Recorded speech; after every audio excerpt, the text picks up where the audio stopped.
Okay, so it's just gone 5:30. I think I might make a start. Welcome to our Out of the Box webinar. We would normally be having a glass of wine together in the TRI atrium, but we have pivoted to this platform in view of the COVID restrictions.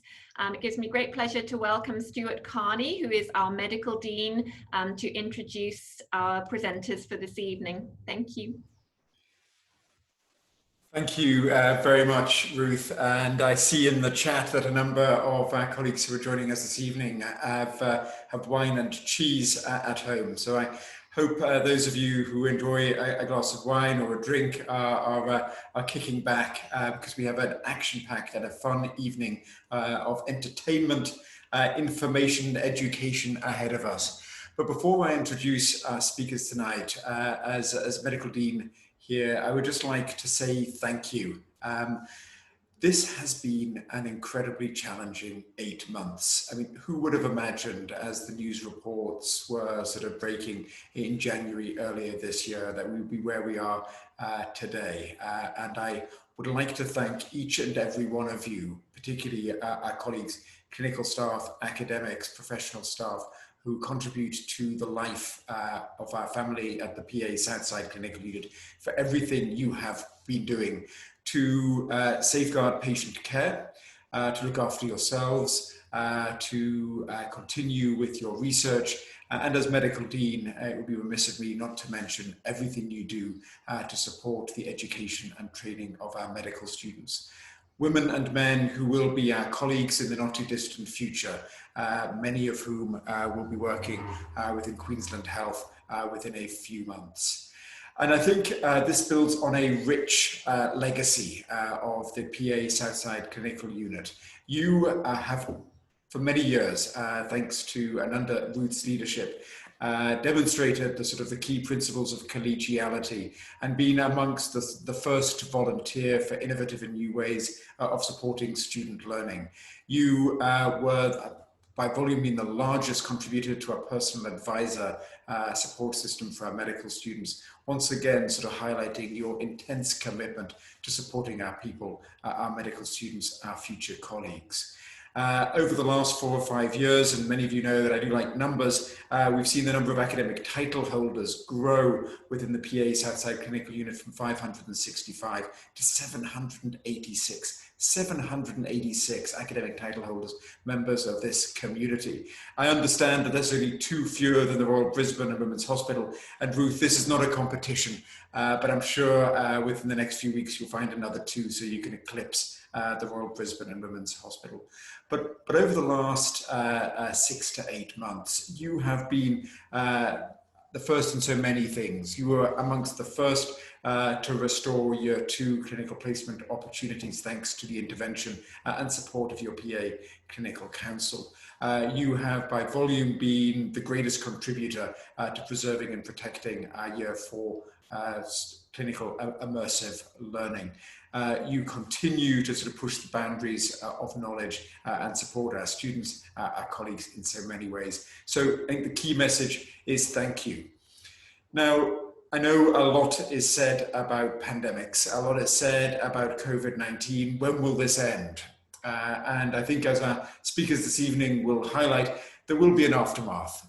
There will be a new reality. We will be talking about COVID-19 at some stage in the past tense. And it is great as we reflect on that new future that we have 2 distinguished colleagues, 2 distinguished speakers joining us this evening. I'm delighted that Professor Alastair Blanshard, the Paul Eliadis Chair of Classics and Ancient History for the University of Queensland, is joining us. Paul will be known to many of you as a distinguished colleague and a philanthropist, a benefactor to the University of Queensland. And it's great to have Dr. Karin Sellberg with us this evening from the School of Historical and Philosophical Inquiry, who personifies what the Out of the Box series is about, bringing together the rich world of art, history, and medicine, and working across that interface, challenging us to think in new and exciting ways and better understand the world within which we are operating, the world within which we are working. So it gives me great joy and pleasure to hand over to our speakers to talk about the aftermath of pandemics in the arts, history and literature. Thank you.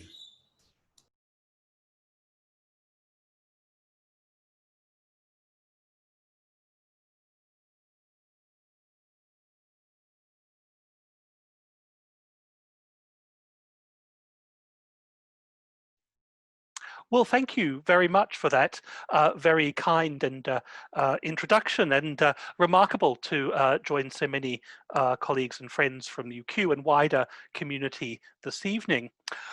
So as was mentioned, my name is Professor Alastair Blanshard, and together with Karin Sellberg, we're going to be tag teaming it, as it were, as we kind of romp through plagues and pandemics in the ancient and modern world.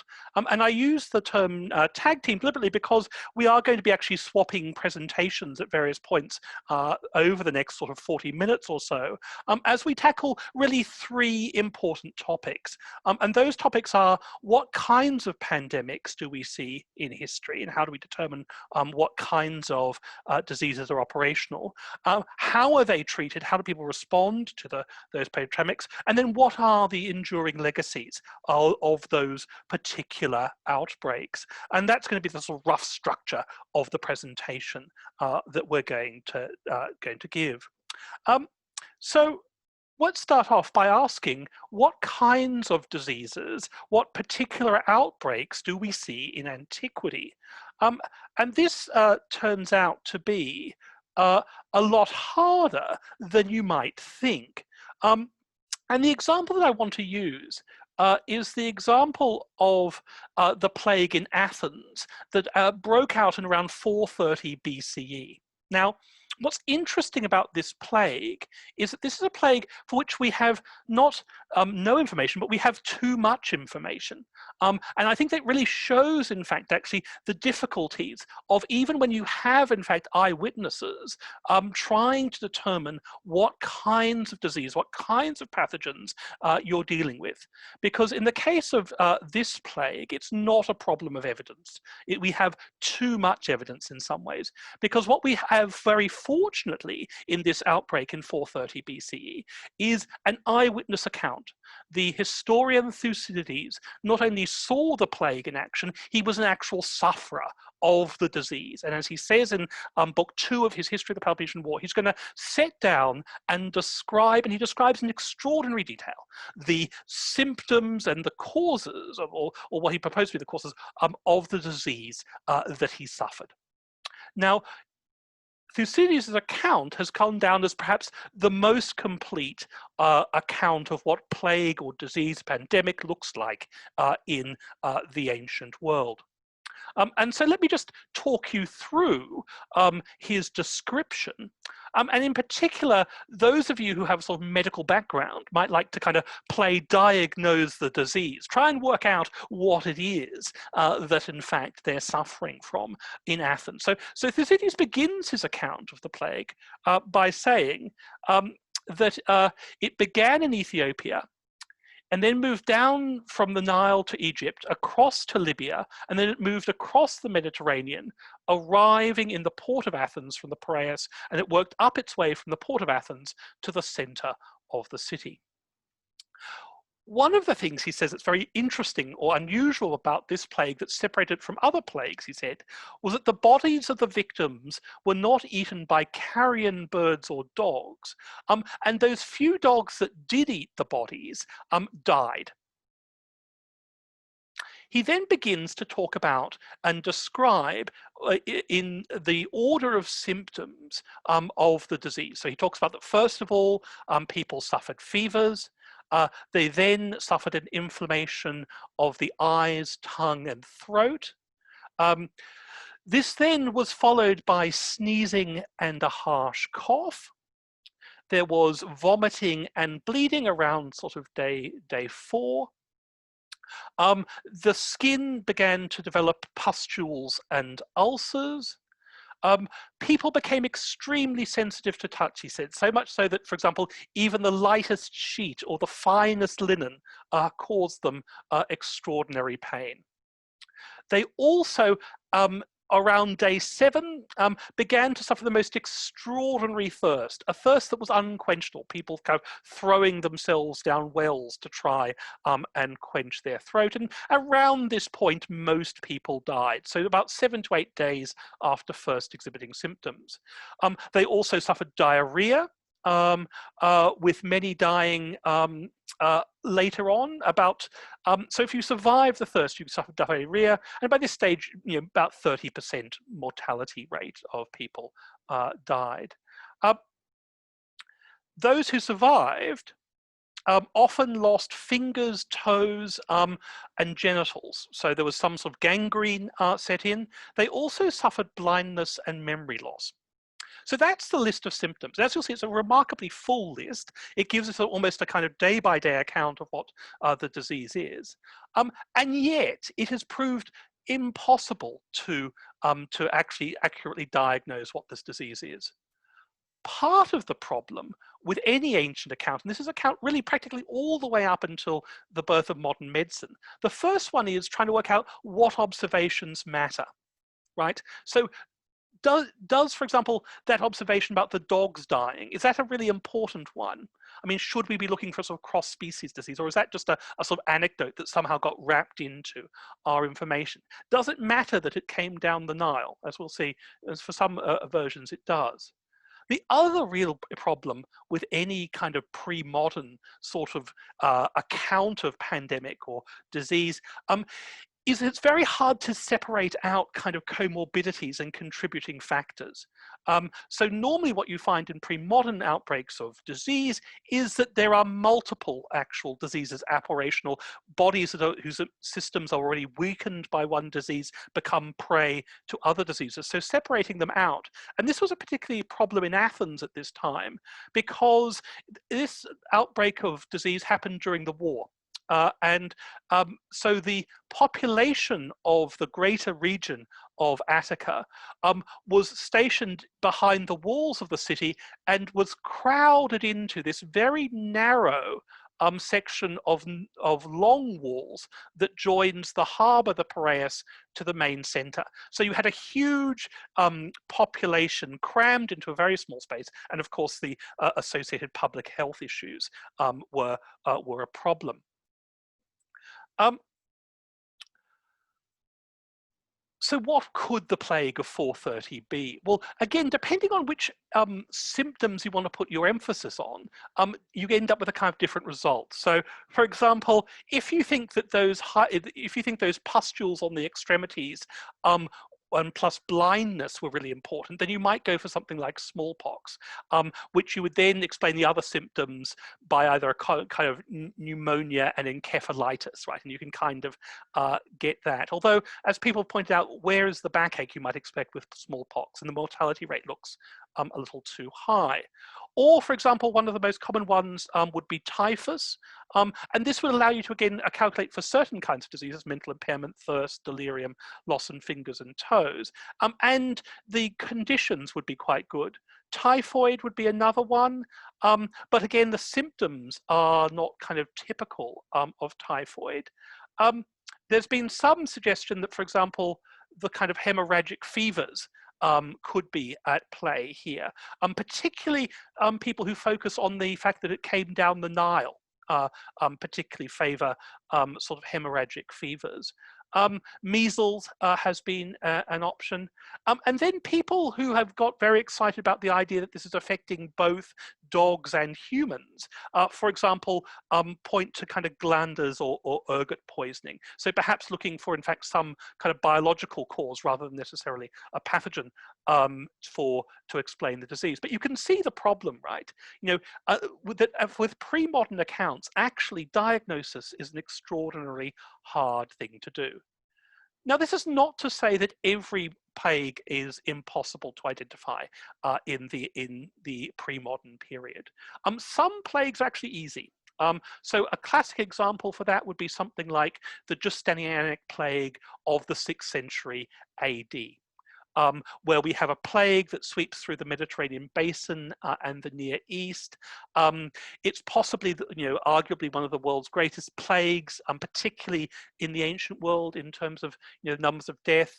Procopius famously says that over 10,000 people die a day in Constantinople. But what's nice about this plague, to say nice about a plague, but what's nice for this historian about this plague is it's identifiable. Because of the descriptions give us this very identifiable symptom of buboes, which allows us then to identify it as a plague that is the result of Yersinia pestis, the bacterium responsible for things like the Black Death. And indeed, we have been able to do some DNA sequencing from skeletal remains, which has also supported this diagnosis. Now, skeletal remain material is very hard to handle, partly because of agricultural contamination. So often we find, for example, that typhoid is overdiagnosed as a result of agricultural contamination in examining skeletal remains. But anyway, so some plagues that we can do, but for the vast majority of plagues, actually it's very difficult to identify the precise pathogens that we're dealing with. And I think at this point, I'll hand over to Karin to talk a bit about other early modern plagues. Okay. Hello, everyone. Alastair is just handing over the control to me now. Let's see. There we go. So I'm going to move on to pretty much the next big wave of plague in Europe, the medieval pestilence, or the Black Death that Alastair just mentioned. This is usually known as the second pandemic, the second big pandemic of plague, and it has now been definitively been identified as Yersinia pestis as well. But usually, what people say is that it's a slightly different strain of Yersinia pestis from the one that Alastair was talking about. This one is often known as the Yersinia pestis medievalis. And it had some slightly different traits, although you still see a lot of similarities as well. But again, there's been a lot of discussion about what these traits actually were, and if we can definitively say that it was plague that ravaged Europe in the 14th century. So this the second pandemic, the Black Death, it had its peak in 1347 to 1349. During that period, Europe's population was reduced by at least 1/3. In many communities, people are talking about 40 to 60% of people dying. So it's really high numbers. You have stories of communities where there were only 1 or 2 people left alive. And it was, I mean, it really took its toll on European trade and European life, full stop. Interestingly, we often talk about the plague years 1347 to 49 as the Black Death, but it actually didn't just disappear. And that's a kind of a fun lesson to bring to the current crisis. I mean, it didn't disappear. It kept coming back over and over again throughout the 15th, 16th, and 17th centuries. And there's been quite a bit of DNA research, like Alastair mentioned, also on skeletal remains from this period. And they've been able to show that it was the same strain of plague that kept coming back.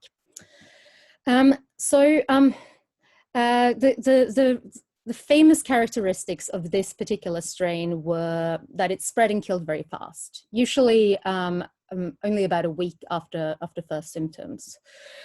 It was defined by people at the time in relation to earlier pandemics, and I'm going to read a little quotation for you from Boccaccio's Decameron, which was published in 1353, so quite soon after the big kind of or the worst period for the Black Death. And it's set in a house, a villa outside of Florence, where 10 people flee to this villa to wait out the plague and tell each other stories to keep the time going. And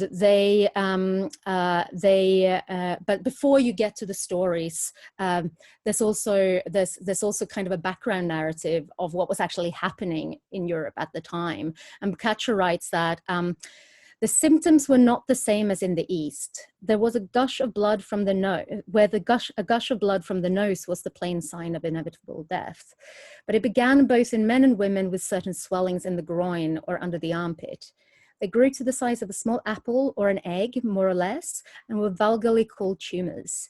In a short space of time, these tumours spread from the two parts named all over the body. Soon after this, the symptoms changed and black or purple spots appeared on the arms or thighs or any other part of the body, sometimes a few large ones, sometimes many little ones.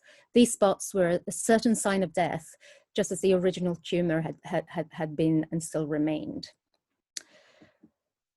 So one of the reasons why people have questioned whether the Black Death was just simply Yersinia pestis was because of the same kind of things that Alastair was talking about, the kind of the range of symptoms that were described.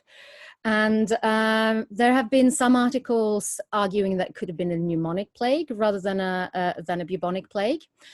So, I mean, pneumonic plague is known to be more aggressive and more intensely contagious. It gives chills, fevers, bloody coughs, and it's nearly always fatal.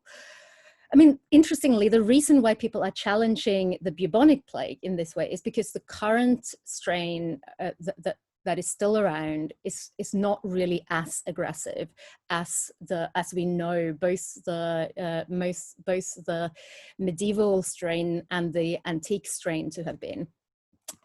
Some people have argued that it's a form of retrovirus. One of the reasons they've given, or one of the kind of pieces of evidence they've considered in relation to this is that there's been some actual there's been some resistance found, especially in Europe, towards AIDS and HIV, and people what they were saying was that potentially that resistance could have been built up during the Black Death. The people who survived the Black Death would have been the ancestors of the people who are now living in Europe. Another suggestion is a hemorrhagic virus. So a kind of like similarly to Ebola, it could have been a virus that gave the lesions, fevers, bleedings, and fast development. And then probably the most credible explanation is that it was just simply that the actual bacteria has just simply changed, or rather the symptomology as a response to that bacteria has changed. As we've now done a lot of DNA research into the kind of into the remains that they found in plague graves all over Europe, it's pretty clear that it was bubonic plague. The people who were buried in those graves did have pneumonic plague or bubonic plague, but potentially, as Alastair was also saying, there could have been some kind of comorbidity. It's very hard to know. So some technical concerns. So we usually say today that it was initially thought to have spread through fleas carried by black, brown, and rats on trade ships that came into Europe. But it's kind of, from the kind of descriptions we have from that period, people have asked whether it was just those fleas that spread the plague, whether it maybe could have been spread by gerbils or lice as well. And part of the reason for this is that there is some significant evidence that the Black Death didn't just spread through like rat-infested areas, but also from person to person. Again, I have a quotation from Decameron, Boccaccio writes that such fear and fanciful notions took possession of the living that almost all of them adopted the same cruel policy, which was entirely to avoid the sick and everything belonging to them. By doing so, each one thought he would secure his own safety. One citizen avoided another, hardly any neighbor troubled about others. Relatives never or hardly visited each other. And this was because they believed that that even being in the vicinity of a person who had the plague, and they had evidence that being in the vicinity of a person who had the plague could potentially give you plague. Interestingly, at the time, I mean, they did believe in some kind of person-to-person transmission, but one of the animals that was seldom talked about were actually rats. The animals that were often blamed for spreading the plague were stray cats and dogs, primarily dogs. And I mean, it's actually interesting to hear about those dogs eating the bodies in Athens, because I wonder if the fact that dogs had such a bad reputation during this time could have come about through some of those stories. Well, there was a London mayoral proclamation in 1592 that said that no person shall keep any dog or bitch, but such as they will keep within their own doors, without suffering them to go loose in the streets, not led in slip or line, nor within their own doors, making howling or other annoyance to their neighbors. And that the common huntsman shall have special charge to kill every dog or bitch, or shall be found loose in any street or lane. And if he be remiss and negligent, and wittingly spare and show favor in not killing such dog or bitch, he shall lose his place and service and suffer imprisonment. And this was a direct reaction to a plague period, to another wave of plague in London. The other animals that did sometimes get blamed for spreading the plague were animals like fleas, worms, knots, eels, serpents, toads, and frogs, partly because they actually believed at this time that they were born out of putrefaction. So, you know, they would have seen little maggots forming in old meat.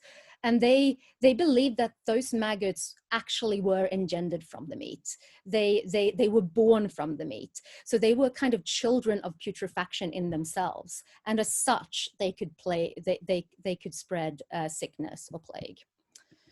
I'm now gonna move over to you, Alastair, I think.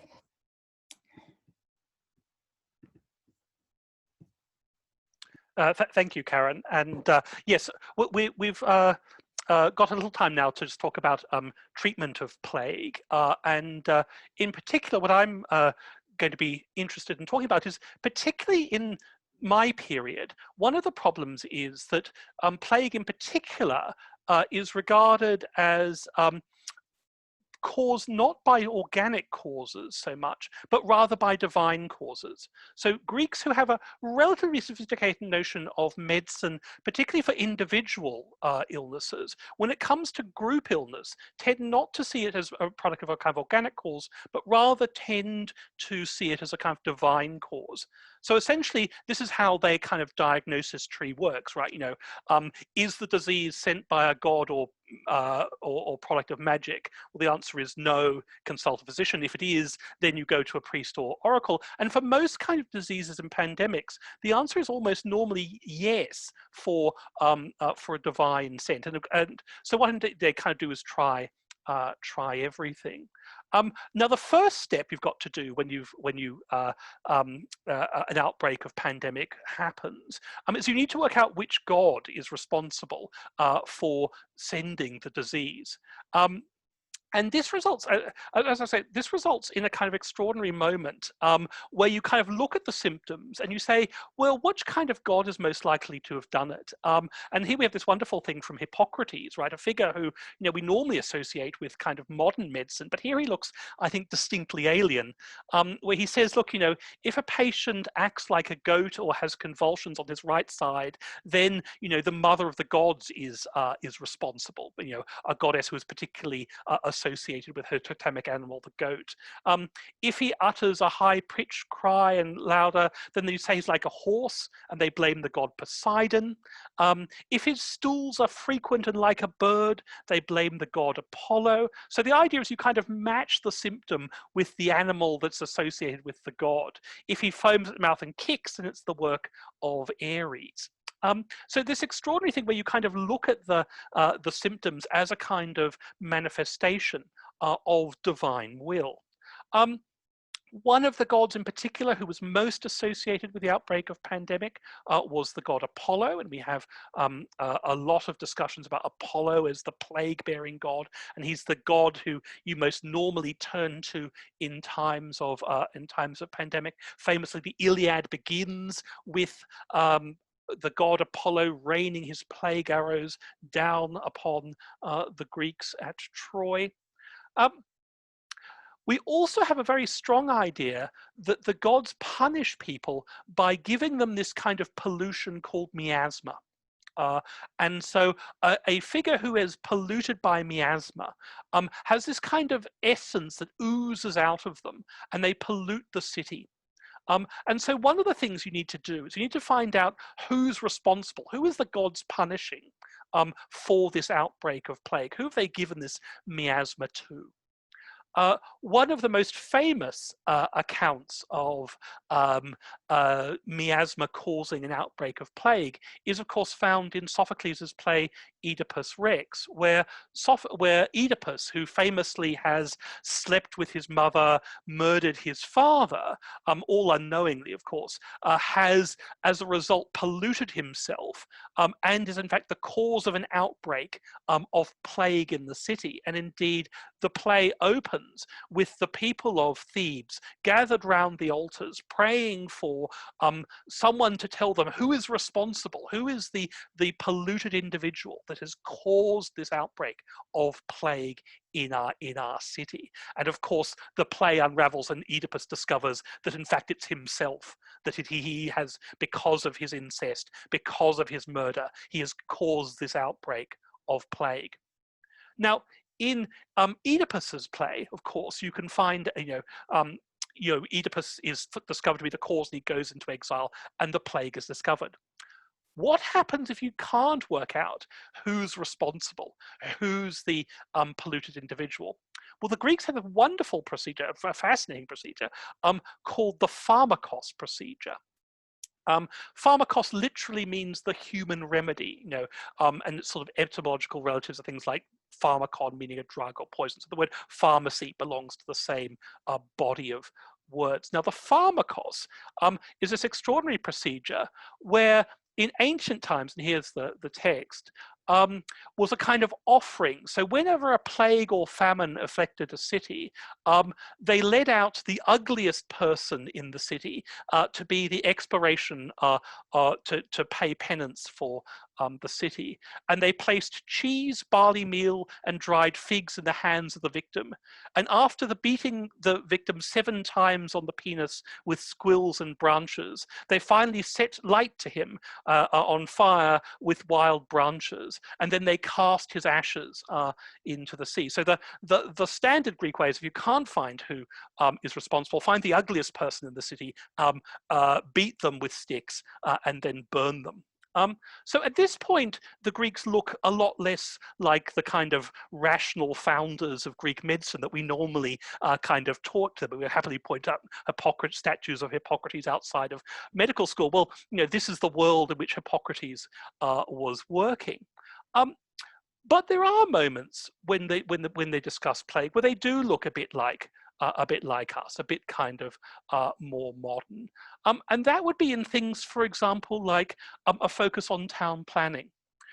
So they do, for example, believe, in addition to gods causing plague, that actually the environment can cause plagues. I mean, in particular, avoiding marshy areas with a strong focus on kind of clean, fast-smelling water. These are the kinds of things that that they pay attention to. So as you can see, the treatment of plague is a kind of extraordinary kind of moment where we see the Greeks looking, as I say, I think very, very alien. But it's the same actually in the early modern period. At this point, I think I'll hand over to Karin, who'll do something similar for you in terms of thinking about the early modern plagues. Okay, I'm gonna take control of the presentation again here. Yeah, so as Alastair said, I mean, Hippocrates was one of the big medical authorities also in the early modern period. There were a number of different measures put in place during all these outbreaks of plague that ravaged through Europe over and over again. They introduced the idea of quarantine, which is based on the Galenic doctrine of critical days. So quarantine stands for 40 days. It's you keep someone away from you 40 days after exposure. The London decree, plague decree of 1518 also sets out a number of new regulations. So they had a bale of straw that they put outside the houses where you had a plague infected individuals, and those houses would be shut off. So if you had one member of the family with plague, the whole family would be shut off. People from those homes, if they were to go out, if they had to go out, they had to carry a white stick, and that would just warn everyone else that this was a potentially plague-ridden person. There would be a cross on the door of the plague houses, often either a red or a white cross. And the dead would only be buried at night. And they would ring bells for 45 minutes before each burial. And I think this is really interesting. It was to warn everyone to stay away, but it also created this really eerie environment where you got kind of, you got a warning to the people of what could happen if you didn't follow the kind of guidelines, and also if you didn't follow the kind of religious the religious means of keeping healthy and safe. Let's see. Another thing that started appearing in the 17th century in England were mortality bills. And these have often been called, they've been thought of among medical historians as one of the very first sets of medical statistics. So these mortality bills were just listed all the deaths in each parish and the different causes of death. And as you can see, I put a little red square around the plague, which was when this particular mortality bill was published. Plague was by far the biggest killer. But yeah, it was really the plague epidemics in England that started these sort of processes of publishing the statistics of causes of death. And you can think of that as being a kind of a way to try to control your environment and try to understand what is happening, and to make some sort of a sense of the sort of situation you were in. Another thing another type of publication that came about in response to the plague were the genre of medical writing known as plague treatises. There were loads of plague treatises published, and you can see the publication years are specifically around the time when there were some really significant plague outbreaks in the various places in Europe where these treatises were published. Interestingly as well, I mean, by this time, medical science in Europe had primarily turned away from religious causes for disease and death. Most medical writers in the 17th and early 18th century tended to focus almost entirely on physical causes, and you hardly ever see religious causes mentioned in the very well-known and popular medical treatises of this time. But when it comes to the plague, it still was. despite the fact that you see here, I've enlarged one little section of it here. They say that they're specifically looking at the natural course of the plague, the preservations from the infections, and way to cure the infected. Regardless of this, the natural course of the plague does still include a number of what we would call today supernatural elements. So most of these plague treatises show very similar kind of advice. So one of the most important things to look out for was hygiene. You should stay away from putrefying or foul-smelling meats and vegetables, or really smelly areas, or smelly kind of parts of the house, smelly bodies, vermin, and anything that produced a bad smell. And that was again to do with the theory of miasma that Alastair was talking about. So that meant like a plague house, and a house where someone had died of something other than plague were also really dangerous, because of the smell of death, or the smell of sickness. You were at risk when you stayed within that kind of environment. Another thing that was that you had to look out for was humoral imbalance. I don't know how much you guys will know about the four humors. I'm not going to go into it in too much detail. I assume most of you will have heard of it. They believed that the four humors that made up the body had to be kept in balance in order to be healthy. The way to keep your humors in balance was through diet, exercise, and different kinds of purgation. So that was bloodletting, enemas, deliberate vomiting, that kind of stuff. So if you were sick, that might mean that you didn't have the ability to purge naturally. So you might need some help purging. And that's where doctors and carers came in. Interestingly, they also thought that there could be some kind of spread of putrefaction through likeness, or through or among kinsmen. One doctor called Fracastoro has this really fascinating theory about how the Earth's magnetism functions in a kind of microscopic way also in humans, which means that that diseases spread more readily among people who had the same blood or were related to each other. And there were other ideas about people who looked alike potentially being more likely to spread plague or illness to other people.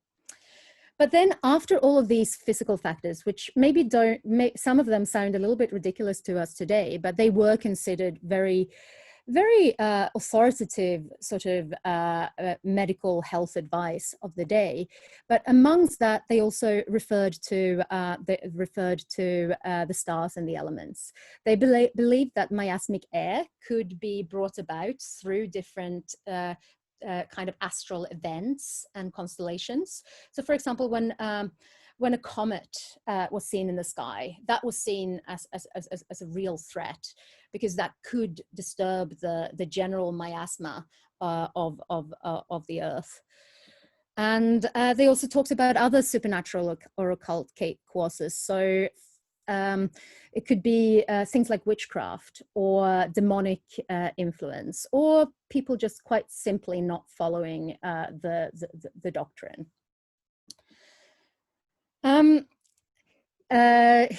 We were talking right at the beginning of the session today about the introduction of PPE. So obviously, I mean, most of you will have seen some of these pictures of the Nijmegen pest doctors. This was pretty much the PPE of the early modern period. Because of this idea that foul smells could spread the disease, they thought that they protected themselves by wearing herbal masks that kind of masked all those foul smells around you. So these Nijmegen pest doctors, they wore these herbal masks so they couldn't smell the sickness and the death around them. And they had wide-brimmed hats, and that was partly so that people would know that they were doctors, and because it was part of, you know, the general type of clothes that doctors would wear. And they wore full black robes because they believed that black clothes were less likely to let nasty elements through.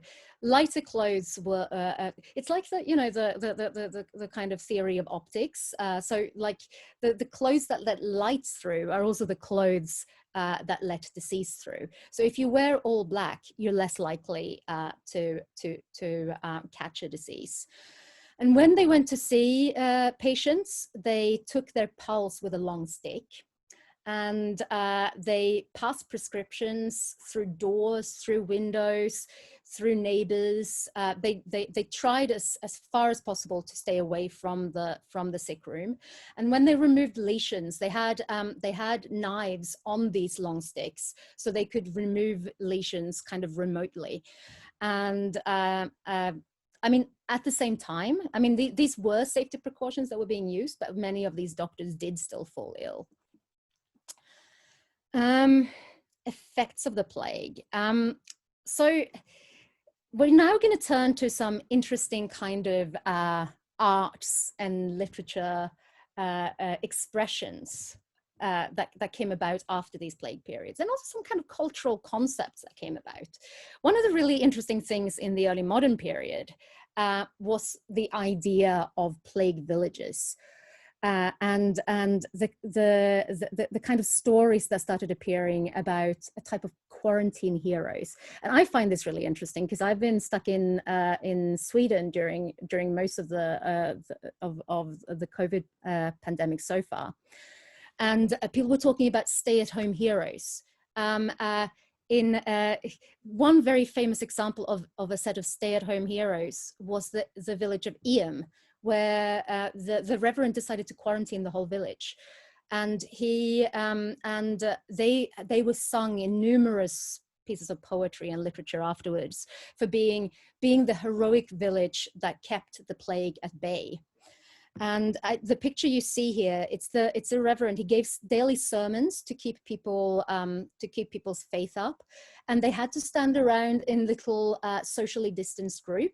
You were only allowed to stand next to your family group. The rest of them had to be at a distance, and it was always held outside. And I see that we're at 40 minutes, so I'm going to stop there actually and hand over to Alastair.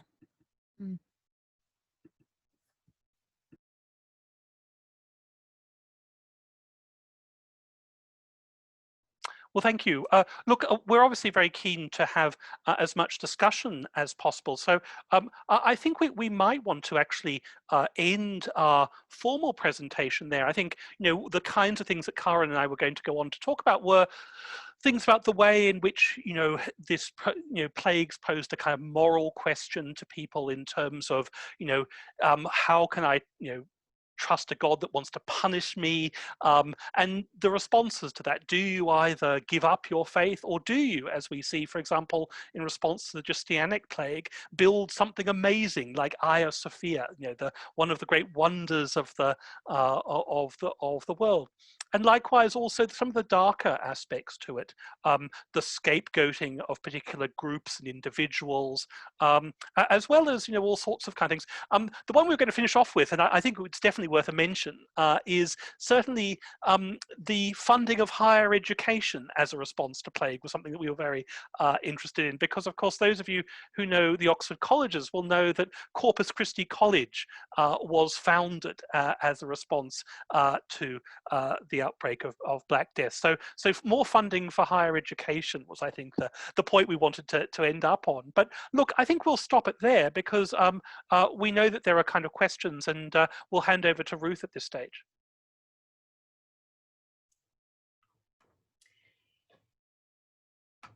That's excellent. Thank you so much. That was a very uplifting note to end on about the higher education call for increased funding. There have been a couple of questions and there might be more coming through, but I was going to kick off by asking about the similarities in the management of plague versus the differences now with our pandemic. I mean, we don't chase the ugliest person in the village to persecute and sacrifice, but we do the principles of quarantine and improved hygiene and the importance of diet and exercise more generally. And that's similar to Sarah's question that's come up on the questions and answers. So she was just saying that we've got relatively good record keeping and germ theory understanding now, but do you think future historians and philosophers will look back on our current pandemic and have similar discussions about some of our misconceptions that are known only in hindsight? Yeah. Look, I mean, I think we're bound to in look back on hindsight and think that a lot of the things that we're currently talking about are wrong. I mean, one of the things that is interesting future historians is the statistics and what will constitute a COVID death. Will, I think, be a very important and interesting historical question going forward, particularly the question of how you separate them out from comorbidities, for example. So, you know, historians like kind of facts, and they would be very interested in kind of precisely those kinds of things. So I can see a lot of historical questions already emerging that will be debated. Mm. And Eyam is somewhere that I've definitely heard about, coming from the UK, this heroic village. And Sarah Smith was asking how future artists might interpret our pandemic heroes. Again, it's difficult to predict how that will be done, but it's already happening in some countries, isn't it? This portrayal of heroism. Karin, would you like to comment on that? Absolutely. I mean, obviously my immediate thought goes to Sweden, where I was. I mean, there were these TV shows on almost daily where they broadcasted from a stay-at-home hero who was staying at home to keep the COVID pandemic at bay. And obviously, as most of you probably know, Sweden hasn't had any enforced COVID guidelines. It's all been guidelines. It's all been requests. And it became a matter of so what they did in order to get people to actually follow those requests was by making the people who were following them into heroes. And I find that really, really interesting. You kind of you choose the stick or the carrot. You know, you either push people into submission, or you try to make them want to submit themselves. No, I think there will definitely be heroes, and I think there will be. I think that people who have tried to position themselves as heroes already as well. I mean, if you look at some political leaders who have kind of positioned themselves as victims of the pandemic as well. I mean, I find it really fascinating to follow the story of Boris Johnson, and there was a lot of criticism of his political approach before he got sick himself, and then the moment he got sick, the whole kind of political feeling in the country sort of turned, and he became a bit of a hero victim of the pandemic rather than the scapegoat that he initially was. Mm-hmm. So I just want to raise a point that Sumin is asking on the chat function, because I had mentioned that we don't chase the ugliest person in the village anymore, but she is disagreeing, saying that we are still scapegoating people, particularly on the basis of their race, and the fact that, you know, giving the example of the Melbourne doctor who was terribly villainized when he had the infection unknowingly. So, Sumin, I agree. Would you have a reflection on that, Alastair? Absolutely. I mean, and millionaires on super yachts, we're also going after them as well. I mean, and in a sense, you can understand why, right? So the problem about plague is that you can't understand it. It seems to come from nowhere. It seems to affect both the good and the bad. I mean, it's kind of, it challenges all sorts of certainties about how the world works and how and about how our life works. And as a result, to be able to kind of concretize it, to actually blame an individual rather than something that seems beyond our control, that seems beyond our conception, is very understandable. So you can understand the scapegoating mentality, and you can see why we're still kind of prisoner to it today, as much as we would have been in the ancient world. So this is another question for you, possibly, Alastair. John Upham is saying, how did the plagues affect societal attitudes to foreigners and outsiders? Yes, yeah. So there wasn't a strong conception that this was actually something that was brought by foreigners or outsiders, particularly in the ancient world. So they noticed that diseases often came from foreign places, and of course that's, as you'd expect, right? They don't come from places which already have a kind of herd immunity. So in some sense, plague always has to come from somewhere else. But you don't get the same kind of strong sort of anti-foreigner sentiment as you do perhaps in later periods, which Karin could talk about. Yeah, no, that's very interesting actually in the early modern period, because it was often Romani and Jewish people were often blamed for the plague, partly because they sometimes moved between communities. Eyam, as an example as well, the initial scapegoat there was a bundle of cloth which arrived from London to the local tailor. So it was trade, it was the trade routes that were blamed. And I know that the Black Death was said to have spread to Sweden from a ship coming over from Norway. Typical Swedes, they always blame the Norwegians or the Danes for everything. There's constantly, you see it's always the sort of the others of the community that get blamed for the plague outbreaks in the medieval and early modern period. So I can't see any other questions. I might just give people 1 or 2 more minutes to ask anything.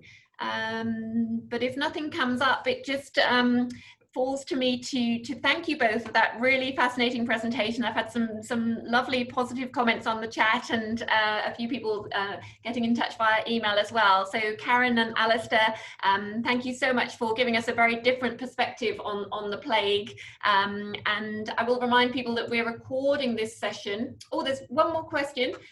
Sorry, Ranjani, I didn't see that. So the question is that today every society tends to think they're doing really well managing this pandemic. Was there the same tendency then? Did they think they were doing a fabulous job? In Athens, not at all. They thought they were doing it terribly badly, and there's a real despair that actually runs through them. That none of their sacrifices seem to be pleasing the gods. Virtuous people are dying even more than kind of evildoers. So it really challenges all their preconceptions about how the world works. And of course they lose one of their most beloved leaders, political leaders at the time, Pericles, who is a famous Democrat. So they lose their political leaders. Death is everywhere. Nothing seems to be working. So actually, despair was really the common thing in Athens. Gosh. And that continued to be the case in the early modern and medieval period quite often, I would say. I mean, Eyam is an interesting example, because if you look at the kind of the kind of approach that they took there, they believed themselves to be doing, especially the pastor believed himself to be doing God's work when he did keep people within the village limits. And I mean, it's hard to know how many of the people in the congregation actually felt the same, but that was the message that he was sending, was that it's our responsibility, it's our part in this story. We are the ones who are keeping the plague away from the other villages around us, and we are thus doing God's work. And so I think that is potentially an example of a more positive note. Yes. Yeah. I mean, I think one thing that makes a difference is medicine, right? Medicine gives people hope. you know, and even if people's, you know, hopes are totally unrealistic about what medicine can deliver, they still provide hope to communities. And there's nothing like that in the ancient world, right? So there's nothing that makes the same kinds of promises that scientific research and medicine make, that, you know, we can find a cure, that there will be a vaccine, right? Those kinds of promises are not the kinds of promises that any institution can make in the ancient world or in the pre-modern world. So medicine is kind of, you know, the invention of medicine as a discipline, as a rhetoric, as a discourse, as an institution, completely changes the way people think about plague. So I think that's a wonderful uplifting note to finish on. I didn't want to finish on despair in the leadership or the fact that these pandemics hung around for many centuries. We will just focus on the hope that medicine is bringing, and the fact that they did all burn out in the end. But again, thank you both so much for delivering the presentation today. And we have recorded it. If anybody would like to, we can forward it to anybody who wants to pass it on to friends and colleagues. But I'll let everybody go and enjoy their Friday evening. Thank you so much. Thank you. Bye. Thank you.